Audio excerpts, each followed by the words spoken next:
ई गाजीपुर का धरती बा। हम बताइला इज्जत सम्मान कहीं बाजार में बिकेला नहीं। तब कहाँ मिलेला? प्रधान जी इज्जत लिहल जाला और इज्जत दिहल जाला। तो मास्टर साहब इतनी उम्र में कई जने की इज्जत ले हुआ। कौन सरकारी बिल्ला लगल की इज्जत लूटल? हाँ, बुरी नजर वाले तेरा मुंह काला। हाँ, बाहरे अंग्रेज साला। अरे काला को काला मत समझो, काला सब में आला है। काली पुतरी काला सुरमा ओ माय डियर आंख में बसने वाला है। बारे माई डार्लिंग बा। बढ़ा ला मन टीकाधारी जो तू पगलाल हुआ ना। हाँ, चुरकियों काट लिहल जाई। ए देखी मास्टर साहब तू बजावत रहा तब हम अपन काम करत रहे। ए लिए हम बतौली कि सम्मान वही लोग करते हैं जिसके पास जो रहता है वही देता है। तो सम्मान वही लोग करते हैं जो सम्मानित होते हैं। इसलिए मैं आप लोगों को बता रही हूँ, कहीं कहीं देखा सम्मान में गाली भी मिले ले।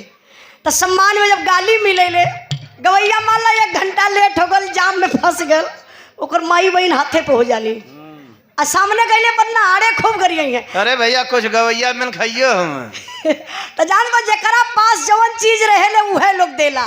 जकरे पास गाली रही उ गाली देई, जकरा पास सम्मान रही उ सम्मान देई। हाँ, जकरे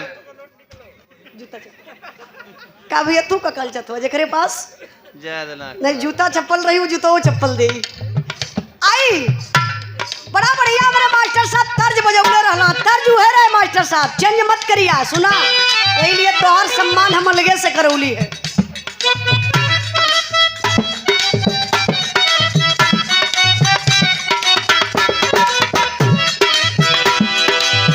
ओहो, अरे प्रधान जी कला कि जबले गीत गई है टोपी उतरिया मत।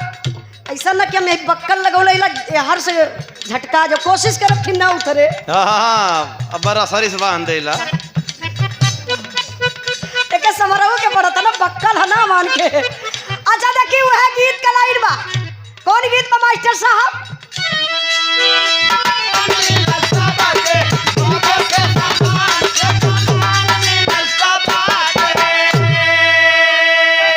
सम्मान मिलल सबके भीम के संविधान से। संविधान का मतलब आप लोग समझते हैं? कुछ लोग तो संविधानवा फाड़े शुरू को दला।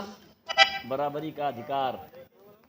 अभी हम एक न्यूज देखत रही है और न्यूज पर एक अब कौन से बिरादरी के थे हम तो ये नहीं बता सकते हैं, लेकिन नीचे लिखा था यही कि कल 14 अप्रैल है और गाली दे करके लिखा था कि बाबा साहब का कोई फोटो नहीं पोस्ट करेगा। बाबा साहब की मूर्ति तोड़ी जा रही है। मेरे भारत के मूल निवासी मैं आप लोगों से कहना चाहती हूँ कि एक नहीं हजारों मूर्ति बाबा साहब की तोड़ दीजिए, लेकिन आप बाबा साहब के विचारों को नहीं तोड़ सकते। जो बाबा साहब का संघर्ष है उसको आप नहीं मिटा सकते। संविधान को फाड़ रहे हैं लेकिन कानून को नहीं मिटा सकते। आप गलत किए हैं तो कानून के घेरा में जरूर आप आ जाएंगे। इसलिए मैं अपने भारत के मूल निवासियों से कहना चाहती हूँ कि सार बहनोई का रिश्ता हाँ ये है ना। मंगल सार हूँ, मंगल साला हुआ मेरे चंदन जीजा हूँ। तो वही मैं बोल रहा हम रिश्ता गड़बड़ा जा।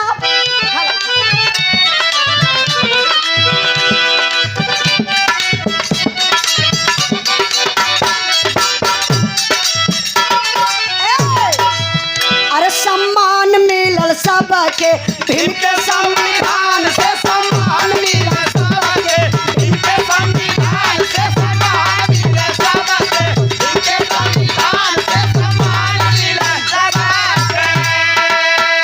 पूजा बाबा साहब के कलम के स्वाभिमान से। सम्मान मिलल सबके भीम के संविधान से। सम्मान मिलल सबके भीम के संविधान से। सम्मान मिलल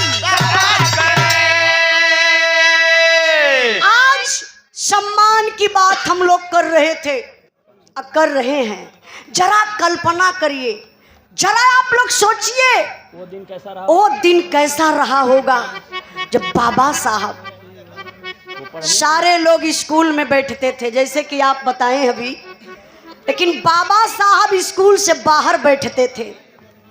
वही मास्टर साहब बाहर इसलिए बैठाते थे कि अछूत है। अरे भाई कहाँ से अछूत, कौन अछूत, कैसा अछूत? जिस तालाब में बड़ी सोचने की बात है।